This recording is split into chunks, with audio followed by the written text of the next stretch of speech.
रूस और यूक्रेन के बीच युद्ध शुरू हुए 3 साल से भी ज्यादा का समय हो चुका है और अब इसमें एक निर्णायक मोड़ आ गया है। कैसे, ये आपको बताएंगे। अमेरिका के राष्ट्रपति डोनाल्ड ट्रंप कई बार दोनों देशों की जंग को खत्म करवाने का दावा करते रहे हैं, लेकिन अभी तक वो कामयाब नहीं हुए हैं। अब ट्रंप और पुतिन की मुलाकात होने वाली है तो पूरी दुनिया की नजर इन दो दिग्गज नेताओं के ऊपर टिकी हुई है। पुतिन के साथ कई चरणों की टेलीफोन पर बातचीत के बाद ट्रंप पुतिन के साथ ये पहली बैठक होने जा रही है और इसी लेकर दुनिया भर में अब हलचल है। उम्मीद काफी जताई जा रही है कि शायद रूस यूक्रेन युद्ध का हल निकल आए, लेकिन ट्रंप जो रवैया अपना रहे हैं दबाव बनाने का, धमकाने का, क्या उसमें वो कामयाब होंगे? ये सवाल बहुत अहम है। हालांकि अमेरिकी राष्ट्रपति ने एक प्रेस कॉन्फ्रेंस में ये कह दिया कि रूस से किसी भी समझौते के लिए यूक्रेन को अपनी जमीन का समझौता करना पड़ सकता है। दूसरी तरफ बैठक से ठीक पहले रूस ने यूक्रेन के कई क्षेत्रों में अपने सैन्य अभियानों को तेज कर दिया है और उसके बड़े भूभाग पर कब्जा कर लिया है। रूस, यूक्रेन और अमेरिका के बीच हो रहे इस पूरे घटनाक्रम के बीच ये जानना बहुत अहम है कि आखिर 15 अगस्त यानी शुक्रवार को अलास्का में होने वाली ट्रंप और व्लादिमीर पुतिन की बैठक के एजेंडे को लेकर अब तक क्या-क्या सामने आया है। ट्रंप यूक्रेन की जिस जमीन के समझौते को लेकर बात कर रहे हैं वो कितनी और कहां मौजूद है, यूक्रेन का इस आत्मसमर्पण को लेकर क्या कहना है, तो आइए सिलसिलेवार ढंग से जानते हैं। अमेरिकी राष्ट्रपति डोनाल्ड ट्रंप ने व्हाइट हाउस में पत्रकारों से बातचीत के दौरान कहा था कि अगर यूक्रेन को अपनी खोई हुई जमीन वापस चाहिए तो उसे रूस को कुछ जमीन देनी भी होगी। ट्रंप ने यह भी कहा कि अगर व्लादिमीर पुतिन इस एवज में उन्हें कोई सही प्रस्ताव देते हैं तो वो यूरोपीय नेताओं को इसकी जानकारी देंगे। उन्होंने ये भी कहा है कि पहले वो किसी भी प्रस्ताव के बारे में ज़ेलेंस्की को बताएंगे और ये भी साफ किया है कि यूक्रेन के लिए कोई भी समझौता करना उनका काम नहीं है। इसलिए पुतिन के किसी भी प्रस्ताव के बाद वो या तो उस पर सभी पक्षों को अपनी शुभकामनाएं देंगे या उन्हें लड़ते रहने को कहेंगे और या फिर किसी समझौते पर पहुंचने के लिए कहेंगे। अमेरिकी मीडिया की माने तो व्हाइट हाउस लंबे समय से यूरोपीय नेताओं को इस बात पर सहमत करने की कोशिश कर रहा है कि वो उत्तरी यूक्रेन में मौजूद डोनबास क्षेत्र पर रूस के कब्जे को स्वीकार कर ले। साथ ही रूस 2014 में यूक्रेन से कब्जाए क्रीमिया क्षेत्र पर भी अपनी स्वायत्तता को मान्यता देने की मांग कर रहा है। अमेरिका इसे लेकर भी साथी देशों से चर्चा में जुटा है।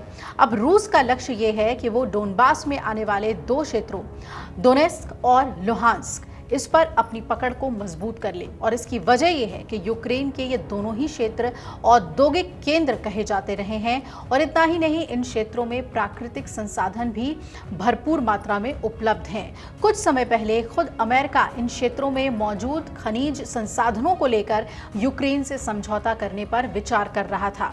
पुतिन, जो कि खुद सोवियत संघ के काल में KGB के एजेंट रहे हैं, वो कई मौकों पर यह कह चुके हैं कि वो रूस के प्रभाव का क्षेत्र पुरानी सोवियत सीमाओं तक पहुंचाना चाहते हैं। उन्होंने सोवियत शासन के पतन को 20वीं सदी की सबसे बड़ी त्रासदी करार दिया था। रूस खुद किन क्षेत्रों पर कब्जा छोड़ने के लिए तैयार हो सकता है, ये सवाल भी अहम है।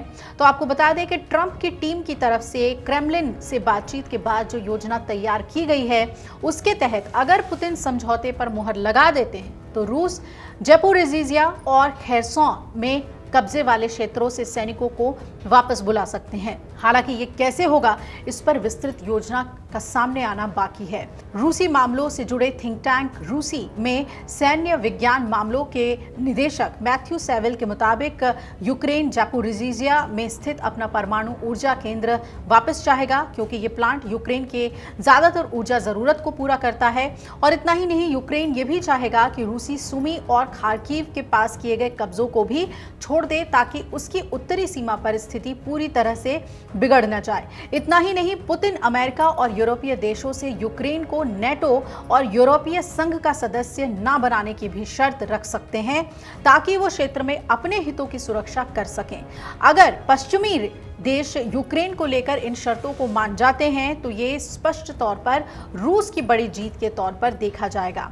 हालांकि समझौते के जरिए पुतिन न सिर्फ यूक्रेन का एक बड़ा हिस्सा ले लेंगे बल्कि अपने कब्जे को भी मान्यता मिलने की राह आसान कर लेंगे, जो कि उनके लिए आर्थिक तौर पर बहुत ही फायदे का सौदा होगा।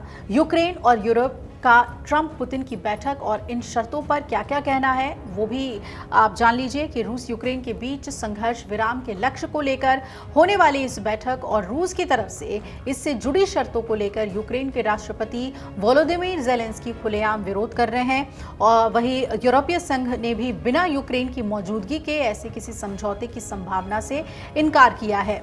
यूक्रेन की शांति का रास्ता बिना यूक्रेन के नहीं निकल सकता, ये कहा गया है और इस बात को लेकर प्रतिबद्ध बता रहे हैं ये सभी यूरोपीय देश के अंतर्राष्ट्रीय सीमाओं को बलपूर्वक न बदला जाए। मौजूदा समय में जहां संघर्ष छिड़ा है उन्हें लेकर सबसे पहले बातचीत होनी चाहिए। अब आपको बता दें कि France, Germany, Poland, Britain, Italy, Finland और यूरोपीय आयोग का साझा बयान है ये, जो हमने आपको बताया कि उन्होंने साफ तौर पे कहा है कि अंतर्राष्ट्रीय सीमा में बदलाव नहीं होना चाहिए। उधर यूक्रेन के राष्ट्रपति ज़ेलेंस्की खुद कह चुके हैं कि हमारे बिना कोई भी फैसला एक मृत निर्णय होगा, वो बिल्कुल काम नहीं करेगा और इनसे कुछ भी नहीं होगा। ज़ेलेंस्की ने यह भी कहा है कि पुतिन सिर्फ अमेरिका को फुसलाने के लिए इस बैठक में हिस्सा ले रहे हैं। हालांकि पर्दे के पीछे अमेरिका की तरफ से यूक्रेन से जो बातचीत की जा रही है उसके मुताबिक अगर पुतिन ट्रंप के बीच संघर्ष विराम को लेकर कोई समझौता होता है तो कीव इसमें अपने लिए पश्चिमी देशों से सुरक्षा गारंटी की उम्मीद करेगा। साथ ही आगे रूस के साथ क्षेत्र में एक बफर जोन बनाने की भी मांग करेगा जिससे यूरोप, अमेरिका समय पर उसकी सुरक्षा के लिए कदम उठा सके। अब सब कुछ दारोमदार है ट्रंप के ऊपर कि ट्रंप किस तरीके से पुतिन से बातचीत करते हैं। अगर ट्रंप पुतिन को दाबने की कोशिश करेंगे, दबाव डालने की कोशिश करेंगे तो पुतिन उस तरीके के नेता नहीं हैं जो अमेरिका के दबाव में आए। और दूसरी तरफ हम सभी जानते हैं कि ज़ेलेंस्की को ट्रंप कितनी गंभीरता से लेते हैं। एक बैठक में उन्होंने उनको जलील तक किया था, तो उनकी बातों को कितनी गंभीरता से वो लेते हैं ये देखना भी बहुत ही अहम होगा। कल जो बैठक होने जा रही है ट्रंप और पुतिन की, वो पूरे दुनिया के लिए बहुत महत्वपूर्ण है क्योंकि भारत की अगर बात करें तो रूस से तेल खरीदने को लेकर ही अमेरिका ने हम पर हेवी टैरिफ लगाया है 50% का। तो इस युद्ध के रुकने से क्या भारत के लिए भी टैरिफ को लेकर कोई रास्ता निकलेगा, ये देखना बहुत अहम होगा। अगर आप ये वीडियो YouTube पर देख रहे हैं तो हमारे चैनल को सब्सक्राइब कर बेल आइकन दबाएं और Facebook पर देख रहे हैं तो हमारे पेज को लाइक करें।